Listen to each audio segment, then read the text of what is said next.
Shu suratdagi bolachamizni itlar g'ajib yeb ketishibdi. Assalomu alaykum, hurmatli ankarenliklar. Sizlarga jiddiy masala bilan chiqmoqchiman.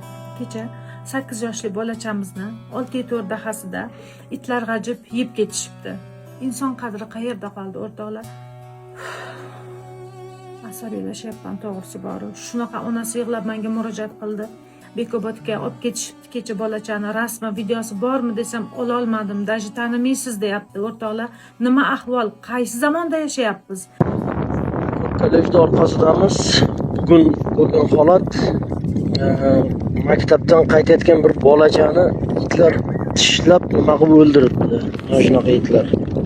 Iltimos sizlardan Uju mahallalardagi, boshqa joylardagi maktab, mahalla, hovli, hamma mahalladagilar bizga aloqaga chiqyapti. Direktim portlab yonib ketdi kechadan beri. Dashi mahalladagi mollarga, qo'ylarga, ovulxonalarga hujumga o'tyapti ekan. Tasavvur qiling, 9 oy ona qornida ko'tarib, oq yub, oq tarab, qiynalib buni voyaga yetkazib 8 yoshar qilib qo'ysa-yu, itlar kelib buni g'ajib yeb ketsa, o'rtoqlar, qaysi zamonda yashayapmiz? Iltimos, tegishli xodimlar, sizlarga murojaat qilib chiqyapmiz. Bu ahvol yana qaytalanishi mumkin. Chunki itning og'zi qonga tegdimi, baribir shu ahvol yana takrorlanadi. Iltimos, boshqa bunaqa bo'lishiga yo'l qo'ymanglar. Bilyapsizmi? Ona shunaqa yig'layapti. Uju Bekobodga olib ketishgan ekan. Biz uyga bormoqchi edik, Bekoboddamiz, uju Marakadamiz deyapti. Onasi shunaqa yig'layapti.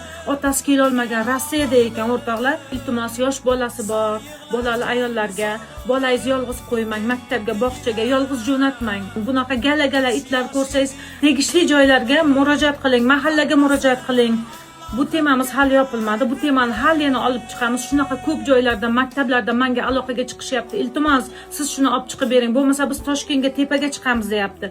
Bo'pti dedik, olib chiqamiz dedik. Chunki bu yerda o'lim bo'lyapti. Tasavvur qilyapsizlarmi? Bonajonlar kelgandan keyin yaqinda ko'rishamiz. Ular uyga borganda videolarni olib tashlayman sizlarga. Iltimos, ehtiyot bo'linglar. Bu videoni ko'proq ota-onalarga jo'natib qo'yinglar.